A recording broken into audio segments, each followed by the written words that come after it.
So this weekend will be the Shloshim of Yisroel, Chervony, Shalom. A young man who passed away very suddenly at the age of 35, leaving behind a young widow and twins, 1 year old each, who are devastated. A brother who is devastated, and a father who is devastated. His death happened with no warning, and as you'll see, I hope to be able to convey, this was somebody who not only had achieved a very high level of avoda, a very high level of service of Hashem, but did it almost completely on his own, in the sense that the life that he chose for himself and for his family, and the path that he forged for himself, was not something that was a Masorah that he could directly draw upon. And of course, it's the Masorah that we all draw upon. And to have someone change their life and achieve such a level of devotion, and to begin a family, and then to suddenly disappear, is something that shakes our emunah. Eicha, the Sefer begins with Eicha. How could this happen? And that shows us that when terrible things happen, especially when things happen that don't seem to us to make any sense, it is a normal and even a holy response to say, how could this be? How could this be? I attended this week the yortzeit of Zahava Goldwasser, Alava HaShalom, and I heard there Rabbi Aryeh Zev Ginsburg speak. And he said things that I felt I wanted to share with Yafim and with Mike, Moshe, and with Yudit Meira. And so I'm going to tell you what he said. And I feel that it's important that I repeat exactly what he said, because these people who are my friends, and all the friends here that are here of Yisroel's, need to hear these things as well. He quoted the Ger Rebbe, and he said that at the end of prayers in the morning, many have the custom to say 13 times, I believe. I believe that there is a God. I believe that we have the Torah. I believe that Moshe is a unique prophet. I believe that there will be a resurrection of the dead. I believe that the Mashiach will come. I believe, I believe, I believe. We say it 13 times.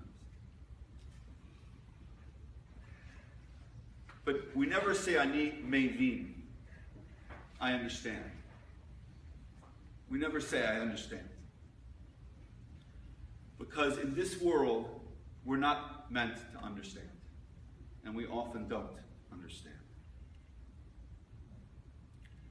He told the story of when Rav Moshe Feinstein's, Zatzal's beloved son-in-law, passed away also at a very young age, leaving a widow and small children, that people flocked to this funeral. Here you had a man who knew the entire Torah, backwards, forwards, all the Perushim, the Manhig Ador, the Posek Ador. If there's a person on earth that would have access to understanding why tragedies happen, we would have expected Reb Moshe to be that person. And apparently, his hesped consisted of the words in Yiddish. I can't say it in Yiddish. Whoever says he understands is a kofar, is a heretic. Somebody who claims to understand these type of tragedies, they're making a mistake because they don't understand. Finally, he told the story of Rav Naftali Yeager, the Rosh Yeshiva, Shlita of Shor Yashiv, who lost a daughter. And when he was sitting Shiva, when the father was sitting Shiva, a famous Rosh Yeshiva, Rav Shmuel Birnbaum, walked in, and Rav Naftali Yeager said, "Please, help me understand the death of my daughter, help me, give me some comfort." He said an amazing thing. We know in the story of the binding of Isaac, the Akedas Yitzchak, that it says that Yitzchak went blind. And Rashi says, why did he go blind? He says, tears. The Shemayim opened, the heavens opened, and tears from the angels who saw this boy about to be killed, seemingly about to be killed, fell into his eyes and blinded him. The angels saw this tragedy of this father and the son about to be murdered, or killed according to the Devar Hashem, but nonetheless killed, and they cried. But there's a question to be asked. Why does the Midrash have to say that the Shemayim opened? Say the angels cried, and the tears went into Yitzchak's eyes, and he went, why Niftach HaShemayim? Why did the heavens have to open? And the answer he gave was that the angels, when they see things from their angelic perspective, from God's perspective, as close as the angels can come, they don't cry. They understand exactly why everything is the way it is. But when the Shemayim opens, and they see with our eyes this earth, and the things that happen that we don't understand, that's when they cry. We cry because we don't understand.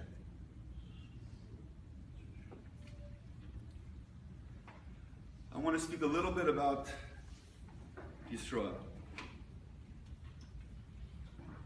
You know, some people feel that sometimes, and I feel this way sometimes also, that when you talk about a person that maybe didn't grow up, like I didn't grow up very observant, that somehow that could be a difficult thing, because the Rambam brings, it's brought elsewhere that you know, about tshuva, somebody who does tshuva, to remind them of behavior that they had before they did tshuva could cause them embarrassment. But Rav Schwab said famously that somebody who doesn't grow up observant and becomes observant is not about tshuva. He's not repentant. Because he did what he thought he had to do. He didn't know. He's part of a society. He did what the society did. It's not as if he was guilty of these things. We have the concept of tinu shenishba. They shouldn't be called balei tshuva. They should be called balei gvura. They should be called people of strength. Because that's really what the matter of people returning to Yiddishkeit who didn't really grow up with a Jewish education is. It takes strength and it takes determination. And you know, we like to, I heard today, Rav Loiter, one of my Rebbeim, we like to talk about these stories of Bali Tshuva, and they become a little bit, you'll pardon the expression, like almost like the Frum version of tabloid journalism. You know what I mean? There's this romantic thrill we sort of get. You know, oh wow, oh amazing, you know, look what this guy did. He became so religious and he wasn't religious, and it becomes almost a superficial thing. And even though it can be very inspiring, there's very little to learn from it if it's just tabloid. But if we can look at it a little bit deeper, we can learn from it. And so when I'm going to describe to you my relationship with Yisroel and what I learned from his wife, my point is not to tell you a thrilling story about somebody who became very religious. We need to take a lesson. Every time I hope I never have to again speak at things like this, I mentioned that Rabbi Yisroel Salanter would say that the midos, the characteristics of a person who dies, that they developed in their life, they do not disappear. They're part of nitzkias. They're an eternal thing. And they can be grabbed by those who will think about the person that passed away and their strengths. So please, let's think about this young man tonight. And let's try to absorb some of what he did.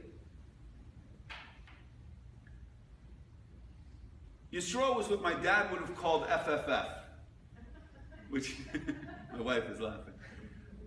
Far from. Okay? FFF, far from. I remember him coming into my house.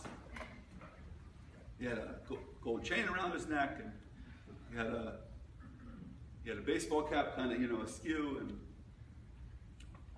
and he looked like the real deal. He didn't look like, and a lot of these white Jewish kids, they try to look black. He looked like he knew what he was doing. He was the real thing. He knew what he was talking about. And there was an intensity about him, and a sincerity.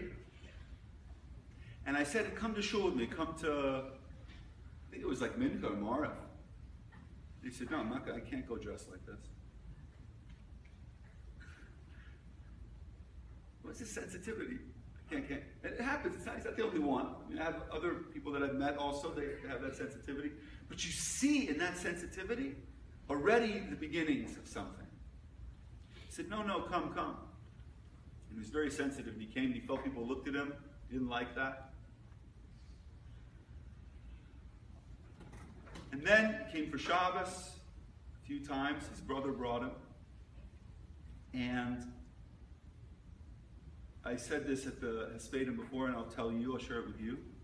I remember his face when he said to me at the end of, I think it was at the end of a Shabbos,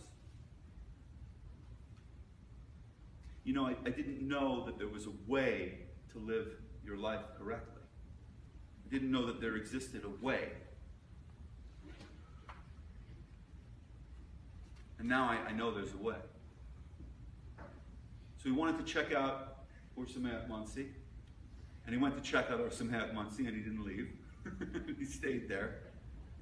And he kept learning at that point.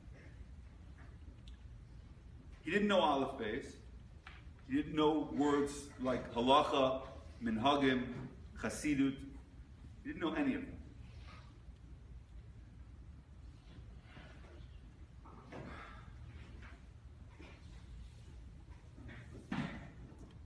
He learned and struggled and learned. And I just learned from his wife that his plans were to join a kollel in Philadelphia and do work with Russian immigrants there, care of work.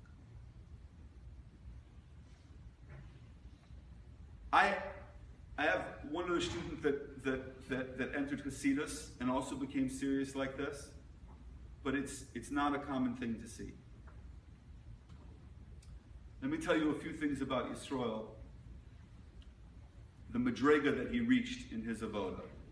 I don't think you would like this at all, but I'm sharing it because I want us to learn from it. He studied for hours every day while working full time. Some days, 10 to 12 hours a day. He was so careful about fulfilling every halacha in the Shulchan Aruch that he would often pull over to the side of the road if he had not finished Shnayim Mikra B'chad Targum. He was makbid along with his wife to say Shir Shirim before Shabbos. All the Hasidic and Hagim. He was makbid to say bedtime Shema fully dressed, not in his pajamas. And if he found himself in his bed, he would get out of bed and get dressed to say Kriya Shema L'Amita. He became close with Rav Yaakov Mashinsky Zatzal, the one who was in line to continue Rav Rolson Shlita's work in the Kehillah of Amunis Yisroel. That Kehillah, when Rav Yaakov Mashinsky was nifter, that Kehillah took upon themselves to read Tomer Devorah, a little bit of Tomer Devorah every day. When the year was up, Yisroel said, "Why should I stop? I've been doing it for a year. I should keep going." So in addition to Shnayim Mikra, in addition to the Tehillim that he said for himself, for his wife, and twice for his twins, he also said Tomer Devorah every morning.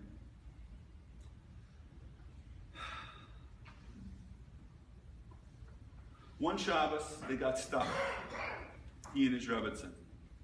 It's happened to many of us. You get stuck with a car, whatever, and you know, if you're a little bit sensitive, it's a very traumatic experience. Erev Shabbos. Erev Shabbos, Erev Shabbos. You don't know what to do, and you can be stuck, and you can have to do things, and you're not sure if the halacha is with you or not with you, and it can shake you up. Some of us would get stuck, come back to the Shabbos table, laugh about it. Wow, that was close one, you know, whatever it was, yeah? That was not Yisroel's way. He was heartbroken, and he was traumatized by the fact that this happened to him. He asked the Shaila to take Avriel Rav Tziner. He went to a big posuk, and he said, "What can I do to do a tikkun for this Aveira that I did? I came so close to breaking Shabbos. What can I do to repair that? I don't want that ever to happen to me again. And I want to repair it. It was a terrible thing." And he told him, he made a psak for him, don't leave your work, don't do any work after Plaga Mincha on Erev Shabbos. And from that point on, there was even times when he could have made hundreds and hundreds of dollars by working past Plaga Mincha.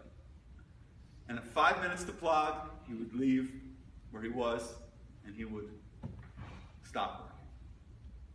It's one thing to be so upset by almost breaking Shabbos that you can't just put it aside. It's another thing to go and ask the Rav, what can I do so that this never happens again? But it's a third thing to, after you get that psak, to be so committed that no matter what happens, you won't change that, even though there's no 5 minutes here, 5 minutes there. Okay, Plaga Mincha, 5 minutes later, half an hour later, what's the big... No. I made a commitment I'm going to stick to it. But these are all things, most of them that I mentioned, that are typical in Chassidus, but this is the story that I think most of you will really find amazing, and Rev Shapiro will for sure be quoting for many years, I think. Today, Yehudit Meir sent me a text. My husband was also makbid about me. In 2.5 years, I never took out the garbage. In fact, when he was nifter, I got fined because I put the garbage in the wrong place. He used to say, when you think of garbage, think of me.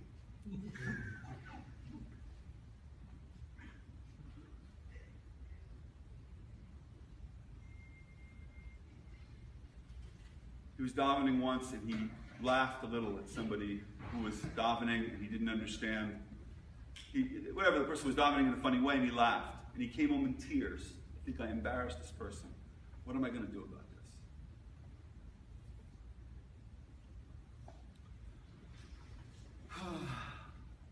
And this self-discipline and focus, ladies and gentlemen, was something that Yisroel achieved.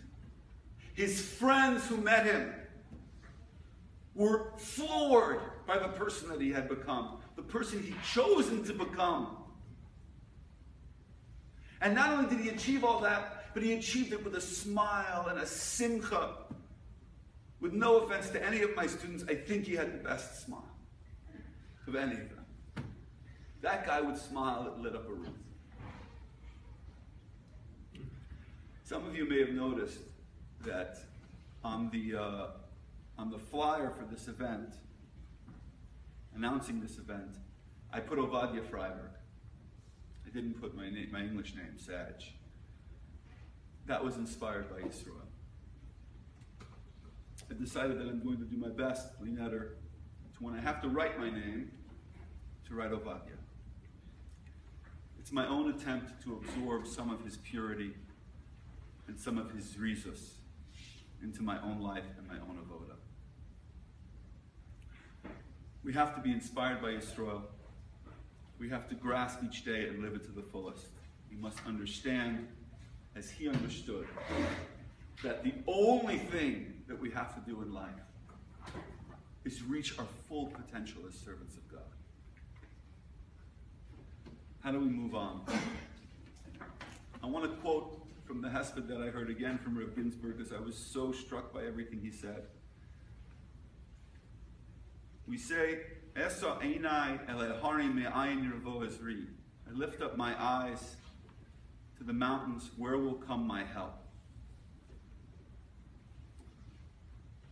There's a Midrash Tehillim that Rav Ginsburg quoted, that some say, not harim, not mountains, but hoirim, parents. Why is that? Why do we look to the hoirim? He says, when you're close to a mountain, you don't appreciate it. The further back you get, the more of its grandeur and strength and beauty do you appreciate. So too with our parents. When we're young, many of us don't appreciate them enough. But as we get older, and especially after, God forbid, they pass on, then we begin to really appreciate them. And Yehudit Meira told me today, almost with tears in her eyes, well, with tears in her eyes, I don't want people to forget him. I don't want people to not remember who he was. And I want to tell you, I want to tell both Yefim, and I want to tell Moshe, his brother, and I want to tell you, Yehudit Meira, that is not going to happen. Because this young man was a legend, and legends only become greater the further away we get from them. He will only become greater and greater